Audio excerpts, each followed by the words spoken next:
The aftermath of a bridge burning isn't usually an explosion, it's a quiet, cold settling of the ash. Caleb's name eventually vanished from Megan's comments. Her soul sisters stopped tagging her in brunch photos. In the world of Denver social circles and tight-knit group chats, I gave my boyfriend's $600 ticket to my ex doesn't exactly make you the hero of the story. People realized that if she could be that calculated with the person she lived with, she wasn't exactly best friend material either. According to Sarah, Megan eventually moved 2 hours south to a much smaller, much cheaper town. She needed a geographic cure, a place where nobody knew about the festival, the eviction, or the guy she tried to use as an ATM. Honestly?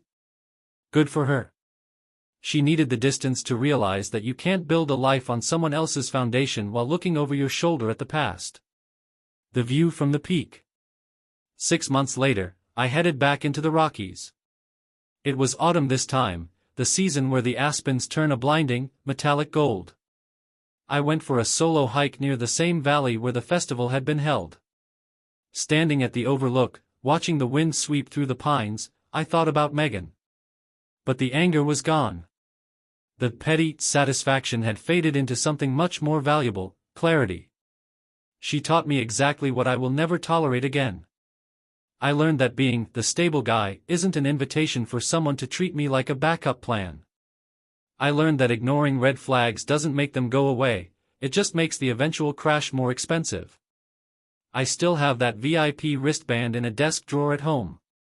I thought about tossing it, but I decided to keep it. It's not a memento of a failed relationship, it's a trophy.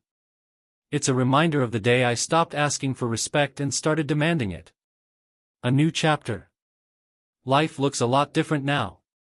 The apartment, I repainted the living room a crisp, clean slate gray. I sold the sofa Megan picked out on Facebook Marketplace and bought the leather one I actually liked. My space. My rules. My peace. The social life. Travis and I already have our tickets for a different festival in Austin next spring. No drama, just music. The dating scene. Sarah finally convinced me to go on a blind date with a coworker of hers.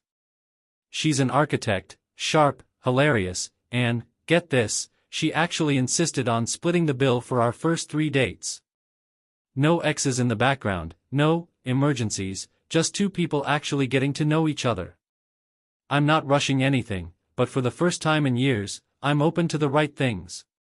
People still ask me if I regret being so drastic, the 11-minute erasure, the public status change, the lock swap. I tell them the same thing every time, no.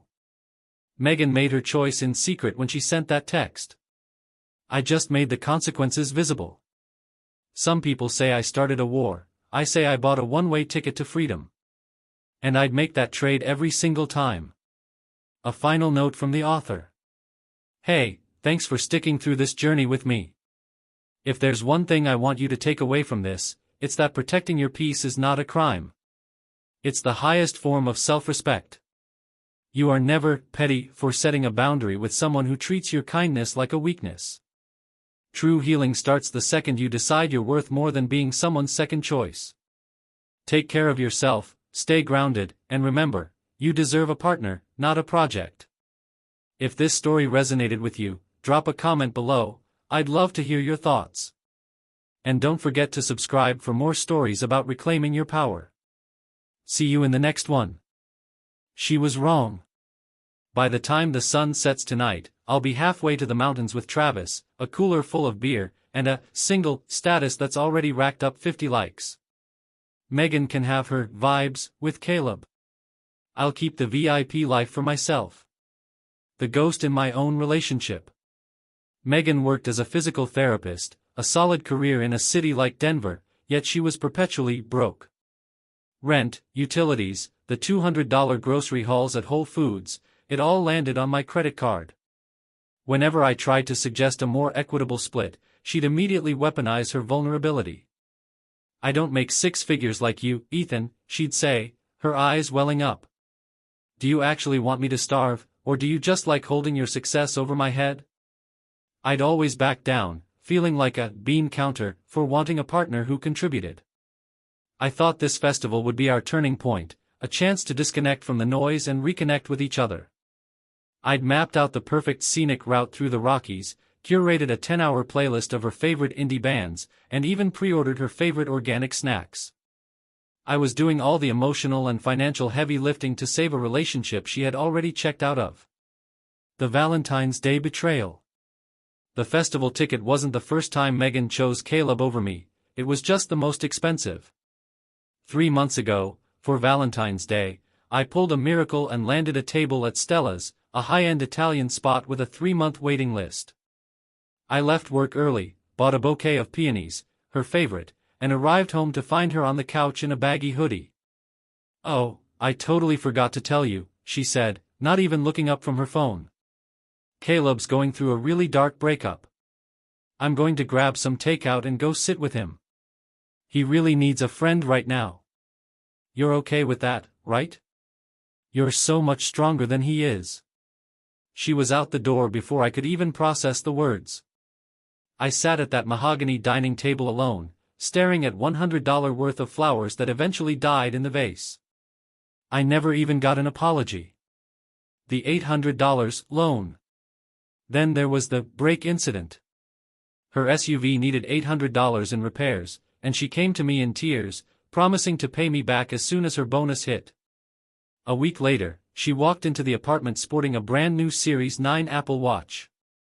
When I asked about the $800, she exploded. "God, Ethan, I thought you loved me for me, not for my bank account. Are you seriously going to nickel-and-dime your own girlfriend over car safety?" I realized then that my money was our money, but her money was her money. Being the secret boyfriend. On her last birthday, I went all out. I took her to a sold-out concert, bought her a gold locket, and cooked a 4-course meal. It was a perfect night, or so I thought. The next morning, she posted a grainy throwback photo Caleb had sent her of the two of them at a dive bar years ago. The caption, "Some people just get you." White heart, there wasn't a single mention of the concert I'd paid for, the gift I'd chosen, or the fact that I was the one currently making her coffee.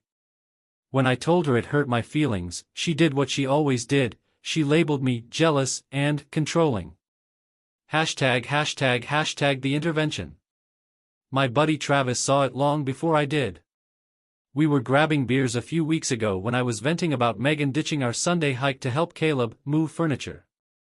Travis set his IPA down and gave it to me straight. "Ethan, man, you're not her boyfriend. You're her benefactor. You're the ATM that pays for her life while she spends all her emotional energy on a guy who doesn't have his act together. Why are you still here?" I didn't have an answer. I told myself it was love. I told myself that starting over at 28 in a city of perfect couples felt like climbing Everest without oxygen. I was scared of the silence of a lonely apartment. But when that text hit my phone on Thursday, that casual, arrogant assumption that she could just give away my $600 seat to her friend, the fear finally died. The software developer in me saw a system that was fundamentally broken, and it was time to hit delete. She wanted to give Caleb my seat? Fine. She could give him my spot in her life, too. Only this time, they'd be paying their own way. The cost of being a placeholder. Giving my wristband to Caleb wasn't a brain fart or a misunderstanding. It was a calculated display of how little I actually mattered. To Megan, I wasn't a partner, I was a concierge. I was the guy who handled the logistics, paid the premium, and ensured the Wi-Fi was fast, while she saved the best versions of herself for a guy who couldn't even afford a mid-tier Spotify subscription. My sister, Sarah, had called this from day one. "Ethan," she told me over coffee last summer, "she talks about her ex like he's a tragic hero and you're the stable side character. You're a placeholder, not a priority. You deserve someone who's actually excited to be in the same zip code as you." I had defended Megan back then, calling Sarah cynical. Now, looking at my empty living room, that memory tasted like ash. The receipts. The apartment was in my name. Megan had moved in 8 months ago but never touched the lease. She claimed she hated paperwork. She tossed me $500 a month for rent, which barely covered the utilities and the high-speed fiber internet she used to stream her shows. I shouldered the other $2,100. I sat on the edge of the bed and opened my Chase app. I started scrolling, and the math was devastating. Groceries, 90% me. DoorDash, always my card. The vet bill, $450 for her cat's ear infection when her account was in the red. The streaming subs, Netflix, Hulu, HBO, all billed to me. In the last 6 months alone, I had subsidized her life to the tune of $2,800, not including rent or the $1,200 I just clawed back from the festival. I was literally paying for the privilege of being disrespected. 4 p.m., the point of no return. The notifications on my laptop were popping up like killstreaks in a video game. 3:52 p.m., refund request confirmed, $590. 3:54 p.m., reservation cancelled, Horizon Peak A-frame. 3:56 p.m., Facebook update, Ethan Miller is now single. 3:58 p.m., the final blackout. I hit block on everything from Instagram to Venmo. By 4 p.m., I was a ghost. My phone buzzed, a call from Travis. I put him on speaker as I started grabbing Megan's expensive skincare bottles from the bathroom vanity. Dude, my phone just blew up with a notification. Is the Facebook thing for real? Yeah, I said, my voice surprisingly calm. Megan gave my VIP pass to Caleb. Told me I hate crowds so I should be fine with it. There was a 3-second silence. Then Travis let out a bark of a laugh. You're joking. She actually thought she could give your ticket to that loser? She did. So I nuked the trip, refunded her ticket, and blocked her. You still want to go? Hell yes, I want to go. VIP in Aspen? Say less. But wait, is she at the apartment? Not yet. I'm packing her life into boxes right now. Good, Travis said, his tone turning serious. Honestly, Ethan? It's about time. She's been treating you like a walking ATM for a year. Do you need me to come over and help you move the heavy stuff? Nah, I've got it. I want this done before she realizes her wristband is a piece of plastic. The clean sweep. I wasn't going to be that guy.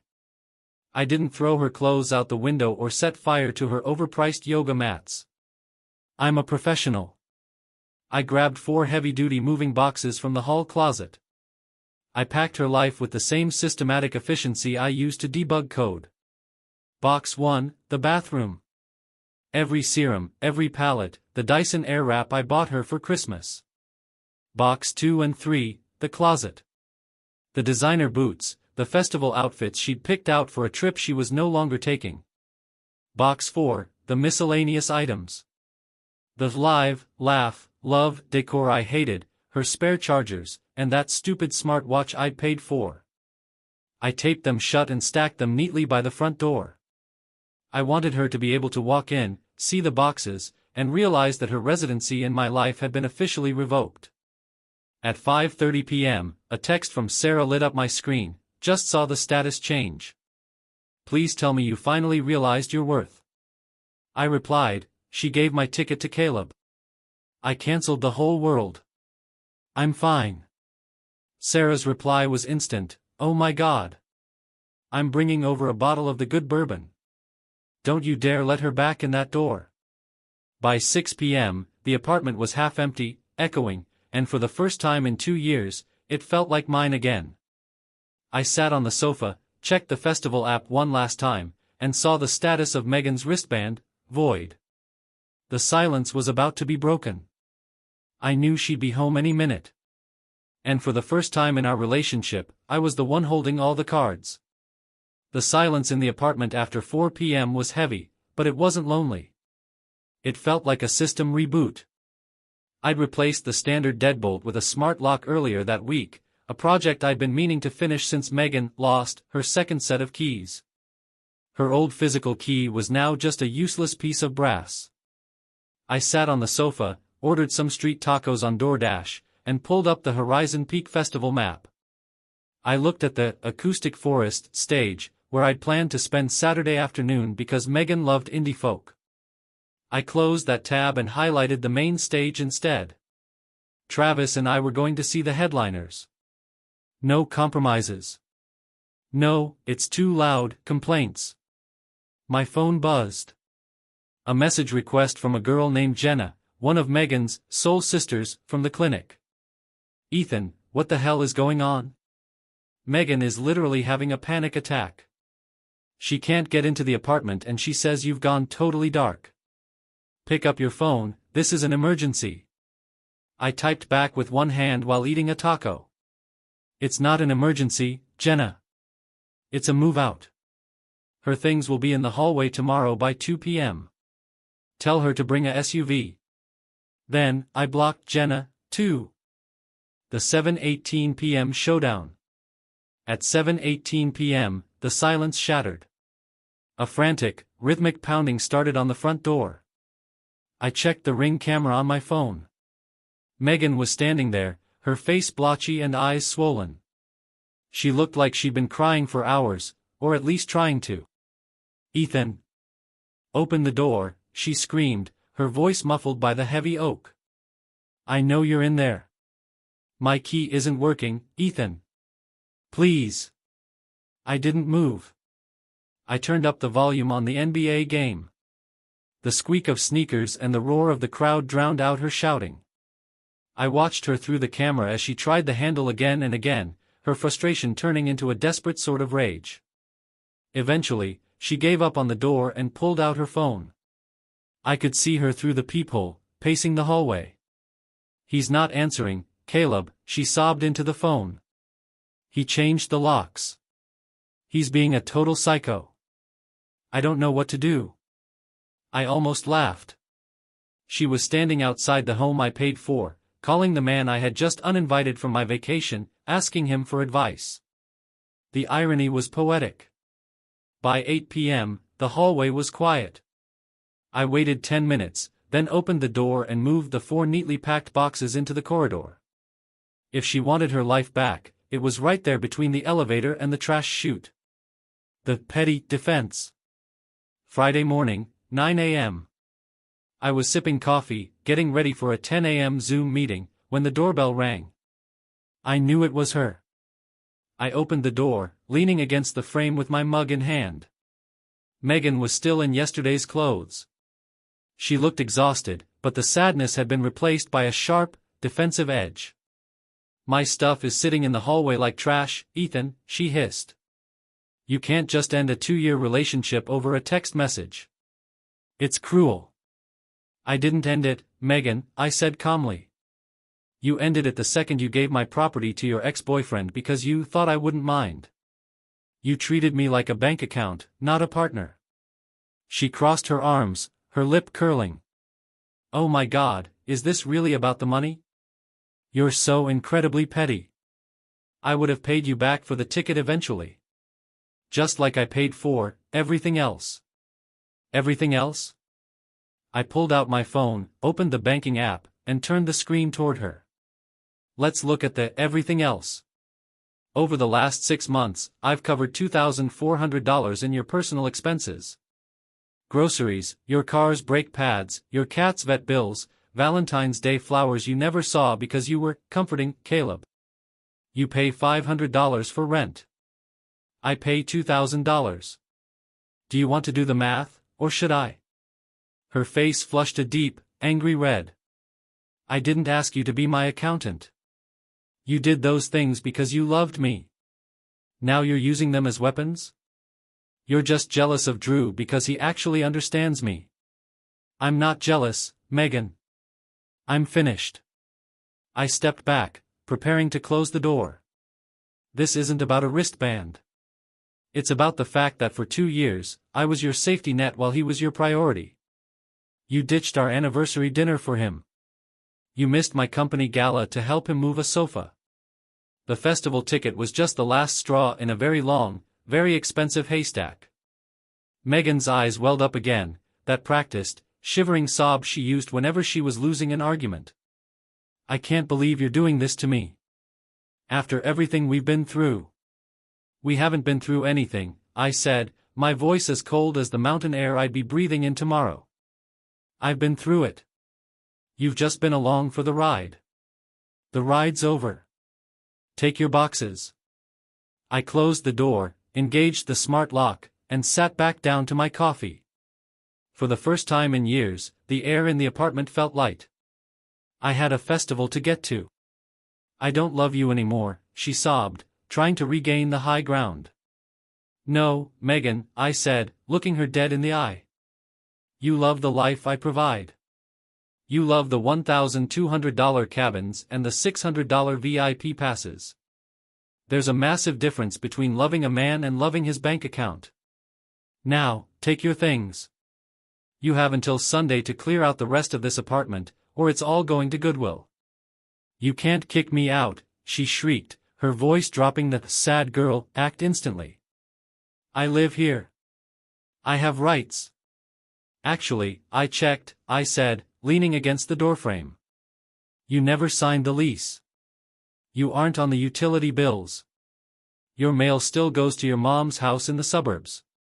Legally, you're a guest whose invitation has been revoked. I'm asking you to leave my property.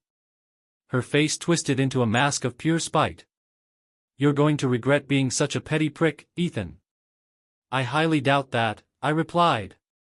She grabbed two of the boxes, nearly tripping over her own designer boots, and stormed toward the elevator. I shut the door, turned the deadbolt, and felt the first real wave of peace I'd had in months. The sad girl strategy. By Friday afternoon, the Megan smear campaign was in full swing. She posted a black and white selfie on Instagram with a caption that read, "When the mask finally slips and you realize who they really are. Just trying to stay strong and remember my worth. Sending love to anyone else dealing with a narcissist. Vague. Manipulative. Total TikTok Psychology 101. The comments flooded in from her work besties and people she hadn't spoken to since high school. You're a queen, babe. His loss. DM me, girl, what did he do? She didn't reply to any of them. She let the mystery fester, making me look like some kind of monster without actually having to tell a single lie she could be called out on. I stayed silent. I didn't post a counter-story. I didn't defend myself. The people who actually mattered, Sarah, Travis, my parents, already knew the truth. But then, the audacity hit a new peak. Caleb posted a photo. It was a shot of his wrist on a steering wheel, wearing the VIP festival wristband I'd paid for. The caption, "Mountain vibes this weekend. Needed this." Megan commented with a heart emoji. My stomach did a somersault. She was actually going through with it. She was going to my festival, with my ticket, with her friend, acting like it was a romantic getaway I hadn't funded. Travis called me 5 minutes later. Ethan, tell me you're seeing this. Are we still going? Because if we show up and see them in the VIP lounge, things might get loud. We're going, I said, my voice hardening. I'm not letting her steal my weekend along with my money. I've already cleared it with my lead. Pack your bags. I'm picking you up at 7 a.m. The Facebook takedown. Later that night, Sarah sent me a screenshot from a local, Denver community, Facebook group. One of Megan's friends, Jenna, had posted. Does anyone know a good tenant lawyer? Asking for a friend who's being wrongfully evicted by her toxic ex. He changed the locks and put her stuff in the hall with zero notice. Isn't that illegal? Sarah added, she's trying to ruin your reputation in the city, Ethan. Hit back. I didn't want to be petty, but I wasn't going to let her rewrite the law. I commented on the post under my own name. If the friend isn't on the lease, doesn't pay utilities, and has no legal residency, it's not an eviction, it's a guest being asked to leave. I suggest your friend consult an actual lawyer instead of a Facebook group. Also, tell her that toxic ex has the receipts for the $600 festival ticket she stole for her friend Caleb. I attached a cropped photo of my lease, just my signature and the date from 2 years ago. The comments section flipped instantly. Wait, So she was a couch surfer who stole a festival ticket? Yikes. Sounds like she's lucky he didn't call the cops for the ticket theft. Jenna deleted the post within 20 minutes. The confession. Around 11 p.m., a message request popped up from an account I didn't follow. Caleb. Hey man, look, I didn't know the full story. Megan told me you guys broke up weeks ago and that she had a spare pass she'd already paid for. I wouldn't have taken it if I knew it was yours. That's messed up. I stared at the message. Maybe he was actually clueless. Or maybe he'd seen the Facebook drama and realized his cool guy reputation was at stake. Either way, I didn't care about his apology. I typed back, keep the wristband, Caleb. Consider it a parting gift for taking her off my hands. Enjoy the show. Then, I blocked him. Saturday morning, 6:45 a.m. Travis pulled into my driveway with 2 extra-large coffees and a bag of breakfast burritos. You ready to have the best weekend of your life? He grinned. Absolutely, I said, tossing my duffel bag into the trunk. The mountain air is going to feel amazing now that the dead weight is gone. We threw our bags into the back of my SUV, fired up the Freedom playlist I'd spent all night tweaking, and pointed the car toward the Rockies. As the Denver skyline faded in the rearview mirror, replaced by the jagged, snow-capped peaks of the Front Range, the weight on my chest didn't just lighten, it evaporated. For the first time in 2 years, I wasn't checking my phone for, "Where are you?" texts or, "Caleb needs me," excuses. I was just a guy on a road trip with his best friend. The VIP reality check. We pulled into the Horizon Peak grounds at 11 a.m. on Friday. The check-in was seamless. While the general admission line stretched for half a mile, Travis and I breezed through the VIP lane, got our RFID wristbands scanned, and were handed cold drinks and maps of the compound. The scale of it was insane, massive stages built into natural amphitheaters, gourmet food trucks, and art installations that looked like something out of a sci-fi movie. Travis looked around, grinning like a kid. Ethan, man, this is the best call you've ever made. This energy is electric. We spent the afternoon at the main stage, catching a heavy rock set that vibrated in our teeth. Then, as the sun began to dip behind the peaks, we wandered toward the acoustic forest, the stage I'd originally mapped out for Megan. At 2 p.m., I saw them. They were near the back of the crowd. Megan had her head thrown back, laughing that specific, loud laugh she used when she wanted people to notice her. Caleb had his arm draped around her waist. It was the exact image I'd been playing in my head for months, the romantic moment I had funded, now featuring another man in my place. My chest tightened for exactly 3 seconds. Then, it released. I didn't feel rage. I didn't feel the urge to go over there and start a scene. I felt a profound, cool sense of relief. I looked at her and realized I wasn't looking at the one who got away. I was looking at a high-maintenance liability that was no longer my responsibility. Travis followed my eyes. That them? Yeah, I said. That's them. You want to head to the EDM tent? We can bail. No, I said, taking a sip of my drink. They don't get to dictate where I stand. We're staying for the set. We watched the whole show. Megan never saw me. She was too busy performing the perfect couple act for anyone with a camera. The Sunday scramble, karma arrives. By Sunday afternoon, the festival was winding down. Travis and I were lounging in the VIP Oxygen bar when my phone buzzed.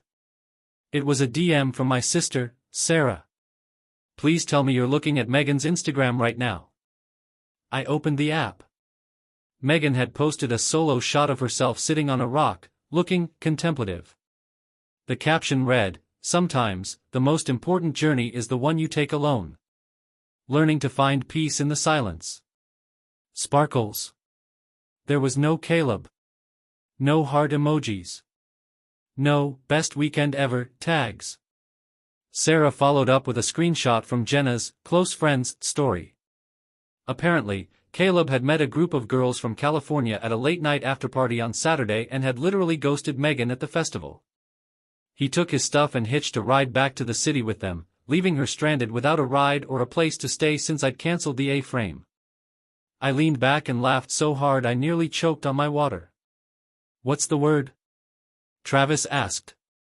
Caleb, I said.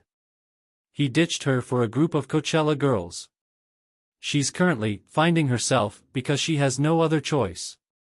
Travis toasted me with his beer. Karma doesn't just bite, Ethan. Sometimes it takes the whole leg. The reality of $800. 2 weeks after we got back, the main character, Energy Megan, had been projecting on social media officially hit a wall. Sarah sent me a screenshot from a Denver Housing and Roommates Facebook group. Megan had posted, "Urgent.